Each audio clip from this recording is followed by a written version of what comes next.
സ്വാർത്ഥത, അഹങ്കാരം, ആസക്തി അല്ലെങ്കിൽ മോഹം അല്ലെങ്കിൽ ദുർമോഹം അതൊരു യാഥാർത്ഥ്യമാണ്.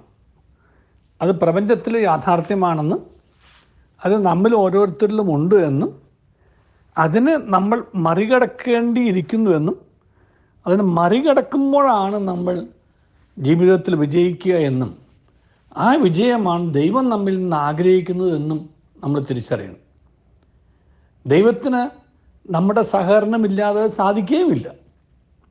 കാരണം മറികടക്കണമോ വേണ്ടയോ എന്നുള്ള ആ തീരുമാനമെടുക്കാനുള്ള ആ സ്വാതന്ത്ര്യം ദൈവം നമുക്ക് തന്നിരിക്കുകയാണ്. അവയെ മറികടക്കാനായിട്ട് ത്രിഗുണങ്ങളും നമുക്ക് തന്നിട്ടുണ്ട്.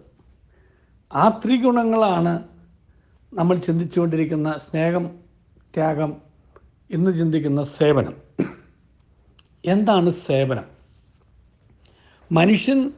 മനുഷ്യനെ സ്നേഹിക്കുന്നതാണ് സേവനം. മനുഷ്യനെ സ്നേഹിക്കുമ്പോൾ മറ്റൊരു മനുഷ്യൻ്റെ, മറ്റ് മനുഷ്യരുടെ, നമ്മുടെ പൊതുസമൂഹത്തിൻ്റെ, നമ്മുടെ ചുറ്റുപാടുമുള്ളവയുടെ, നമുക്ക് സ്വന്തമല്ലാത്തവയുടെ എല്ലാം നന്മ ആഗ്രഹിക്കും. എന്ന് മാത്രവുമല്ല, ആ നന്മയ്ക്ക് വേണ്ടി തന്നെ വിനിയോഗിക്കുകയും ചെയ്യും. അങ്ങനെ അവനവനെ അവരൻ്റെ നന്മയ്ക്കായിട്ട് ഉപയോഗിക്കുന്നതാണ് യഥാർത്ഥത്തിൽ സേവനം എന്ന് പറയുന്നത്. ആ സേവനം നമുക്ക് പലരും ചെയ്തതുകൊണ്ടാണ് നാം ഇന്ന് ആയിരിക്കുന്ന അവസ്ഥയിലായിരിക്കുന്നത്. നമുക്ക് ആരോടൊരു കടപ്പാടില്ല എന്ന് പലരും പറഞ്ഞ് കേൾക്കാറുണ്ട്. അത് തെറ്റാണ്. എത്രയോ പേരോട് നമ്മൾ കടപ്പെട്ടിരിക്കുന്നു.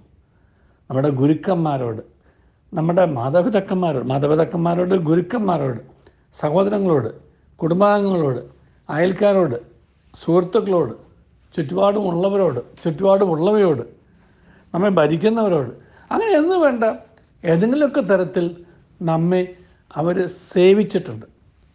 ആ സേവനത്തിൻ്റെ ഫലമായിട്ടാണ് നാം ഇന്നായിരിക്കുന്നത്. പക്ഷെ നമുക്ക് ഒരു ഉത്തരവാദിത്വമുണ്ട്. We have to pay back. കാരണം നാം സ്വീകരിച്ച സേവനം ഒരു കടപ്പാടായിട്ട് അവശേഷിക്കും. അത് കടപ്പാടാണ് എന്നുണ്ടെങ്കിൽ, അത് കടമാണ് എന്നുണ്ടെങ്കിൽ കടം നമ്മൾ തിരിച്ചു വീട്ടണം. ആ തിരിച്ചു വീട്ടുക എന്നുള്ളതാണ് പേയിങ് ബാക്ക് എന്ന് പറയുന്നത്, തിരിച്ചു കൊടുക്കുക. ആ തിരിച്ചു കൊടുക്കലാണ് സമൂഹത്തിൻ്റെ നിർമ്മിതിക്ക് വേണ്ടി, സമൂഹത്തിൻ്റെ നന്മയ്ക്ക് വേണ്ടി, മറ്റുള്ളവരുടെ ആ ഉയർച്ചയ്ക്കും വളർച്ചയ്ക്കും വേണ്ടി നമ്മെ തന്നെ കരുവാക്കുക, അർപ്പിക്കുക, ഉപകരണമാക്കുക എന്നൊക്കെ പറയുന്നു. നാം നമ്മെ തന്നെ ഇപ്രകാരം മറ്റുള്ളവരുടെ നന്മയ്ക്കായിട്ട് ഉപയുക്തമാക്കുമ്പോൾ, ലഭ്യമാക്കുമ്പോൾ അത് സേവനമായിട്ട് മാറുന്നു. അതൊരു തിരിച്ചു കൊടുക്കലാണ്. അങ്ങനെ കടത്തിൻ്റെയും കടം വീട്ടലിൻ്റെയും ഒരു തുടർക്കഥയാണ് ജീവിതം എന്നുള്ളത് നമ്മൾ തിരിച്ചറിയണം. ആ തുടർക്കഥ നമ്മളായിട്ട് കട്ട് ചെയ്യരുത്, ലംഘിക്കരുത്, അവസാനിപ്പിക്കരുത്, തുടർന്നുകൊണ്ട് പോകണം. നമ്മളെ കണ്ടിട്ടും അടുത്ത തലമുറയും പഠിക്കണം. നമുക്ക് തിരിച്ചു കൊടുക്കേണ്ടതുണ്ട്. എടുത്താൽ മാത്രം പോരാ, തിരിച്ചു കൊടുക്കുകയും കൂടെ ചെയ്യണം.